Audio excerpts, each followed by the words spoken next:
తీశారు నీళ్ళు ఇవ్వలేదు 13 రోజులు నీళ్లు లేకుండా కరెంట్ లేకుండా ఎవరైనా ఉంటారా? పక్కన వాళ్ళు ఎలా ఇచ్చారండి? మేము ఇవ్వనివ్వట్లేదు, మేము ఏం చేయట్లేదు, వాళ్ళు ఎలా ఇస్తున్నారండి?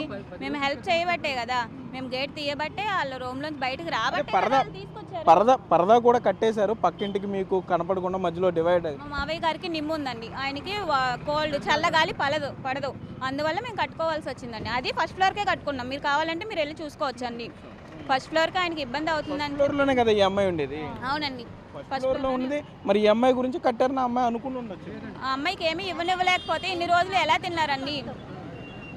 ఫస్ట్ ఫ్లోర్ లోంచి అమ్మాయి బయటికి రాకపోతే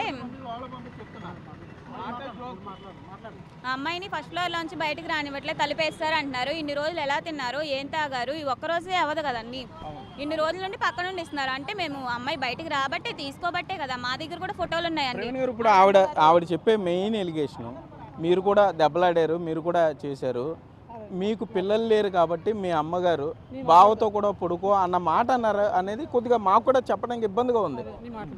ఇప్పుడు ఆ మాట నేను అనలేదని నాన్నగారి మీద మా అమ్మగారి మీద ప్రమాణం చేసి చెప్తానండి.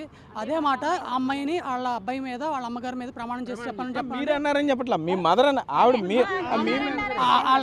అత్తగారు అలా అనంటే కనుక వాళ్ళ అబ్బాయి మీద వాళ్ళ అమ్మగారి మీద ప్రమాణం చేసి చెప్పమంటే అప్పుడు మేము ప్రమాణం చేసి ఎవరి ముందు మాట్లాడమని మాట్లాడతాం. అది నిజమైతే కనుక అది ఎలా జరగాలో అలాగే జరుగుతుంది.